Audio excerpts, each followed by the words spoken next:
Our next speaker, who is the leader of Autumn Forest, will be speaking on diaspora women in politics, and she'll be taking it from her personal reflection. Councillor Mbachu. Thank you very much. I think at this point I will stand on existing protocol, but I will make an exemption by actually wishing our Dr. Sarah away. Thank you very much for coming. Thank you very much for that passionate speech.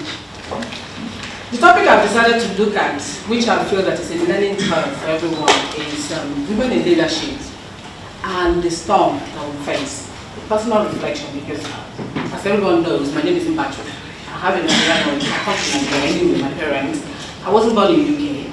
I came to UK to study, and hello, I was here for 3 years. Every year I'm going. I still haven't bought a ticket to go 5 years. I'm still in UK.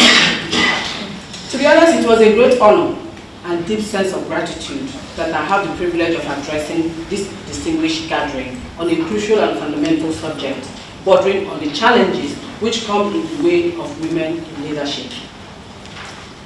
The subject around women in eminence cannot be done enough justice without the knowledge, recognition, and acceptance of the adversity in different shapes, sizes, and forms to which women are exposed, and in fact, subjected to. The role of a woman is a very vital, and it encompasses all crucial aspects of human existence. Women are tremendous assets to the family life, which is the bedrock of societal harmony. The contributions, wisdom, and understanding that women give in the family cannot be underestimated.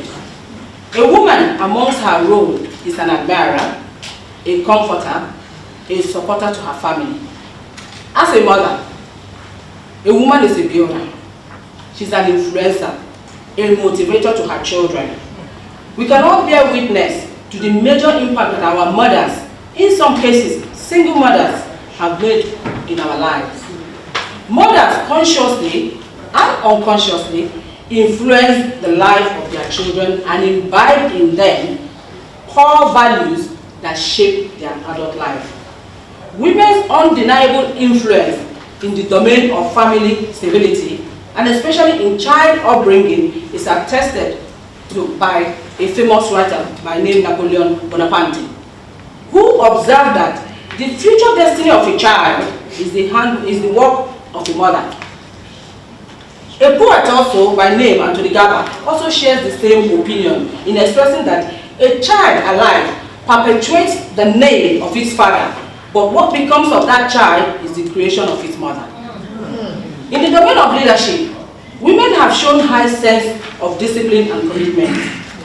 What I find rather remarkable about women in leadership is the genuine compassion they have for the cause they believe in, which sustain them through almost every challenge that comes their way, thus having a niche for themselves as worthy role model. Just like the person just said, the best office holder is a woman. In the 19th century in the United Kingdom, women championed a cause for political emancipation of women, which resulted in the passing of 3 major acts, one of which is the Representation of People's Act 1918, that extended the political rights for them to vote and be voted for. Just like the doctor, our guest speaker, has said, if we all go to the High Commission and cast our vote, even if it's not going to be counted, at least we're making a statement. The suffragettes, as they were called, faced the obstacle of being denied a political recognition and voice by the state. This situation, which the state enforced through repression and oppression, which included police extreme brutality, which led to 18th November 1910 becoming known as Black Friday, did not break nor resolve the fire that was ignited in the suffragettes. Indeed, they persevered until they achieved their aim at significant cost in terms of the loss of lives. Once again, I will make a reference to a renowned poet who states in his poem titled Scooby-Don't that every good thing in life comes at a cost and with a challenge. Indeed, I couldn't agree more with the poet. As I focus on my own life story, especially on my political journey, as a migrant from Nigeria, who eventually became the first female black person to be elected mayor in London Borough of Waltham Forest. I'm now the deputy leader of London Borough of Waltham Forest and the chair of the education scrutiny. My journey was not all bed of roses. Indeed, there were significant hurdles along the way, but I drew my inspiration from great people, especially women who have not shied away from challenges in their quest to realize their dreams. Nigeria also had great women as leaders, an agent of political change. Examples of these women were those who rose in mass protests against the repressive policies of the colonial regime. Despite threats of unimaginable magnitude, several women openly demanded the recognition of rights of women. The Aba Women Riot of 1929 provided the enabling platform for the emancipation of women in Africa. Women like Queen Amina of Zaria brought significant change to the northern part of Nigeria, despite stiff opposition from numerous quarters. In recent times, we have women whose ambition to lead face daunting challenges, but were resilient in overcoming the storm. Enough of the history. Today, more than ever before, there is the overwhelming evidence that where a woman are empowered, especially through access to fundamental rights of political engagement, education and economic support, they are able to bring welfare and prosperity unto themselves, their community, and their children and generations on board. Yes. Essentially, this provides the basis for my hypothesis that elevation of demographic profile of community is indexed, not exclusively, but significantly to the welfare of women in that community. A fact which holds right from the family as the basic unit of the society, as our honorable guests have said, through the national, sub-regional, regional, and ultimately the global level. In communities where girls or women have unrestricted access to education and other development-oriented facilities, the benefit reflects incontrovertibly in the rise in the quality of life, reduction in mortality rates, increase in literacy rates, and measured growth in population and increased life expectancy, amongst others. This fact, backed by statistical releases in respect of documents such as World Bank and other allied demographic survey reports, should inspire women in general and those in leadership particularly to work harder than ever to ride the storm, defy the challenges which find expression in prejudice, conservative, mentality against women, and other progressive tendencies.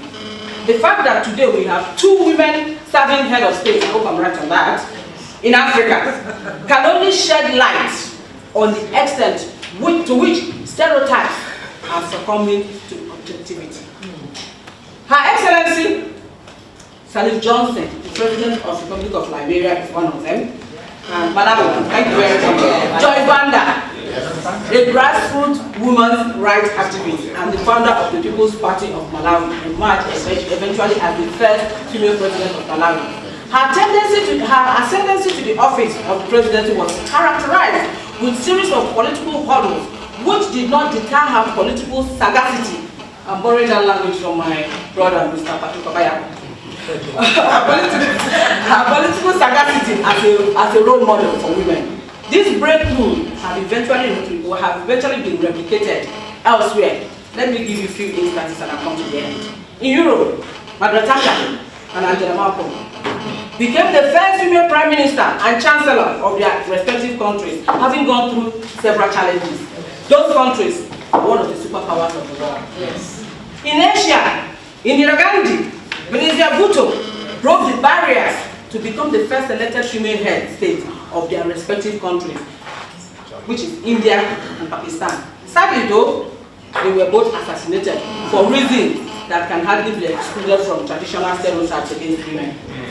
The sad paradox of this is that even though we live in an era, modern and scientific, where objectivity, equal opportunity, and open-mindedness are supposed to be the essential guiding principle in determining the potential of an individual, this negative and indeed destructive stereotypes beliefs against women in particular still remain deeply entrenched in society. Thank you. It is imperative to state that all the women that I have mentioned above have played their role as wives, mothers, leaders, and role models. They represent women leaders all over the world that have faced challenges, threats, and intimidation, but were not deterred in making noteworthy contribution to humanity as a role model. I will conclude my speech by stating emphatically that women are indispensable assets to global progress, peace, and tranquility. Thank you.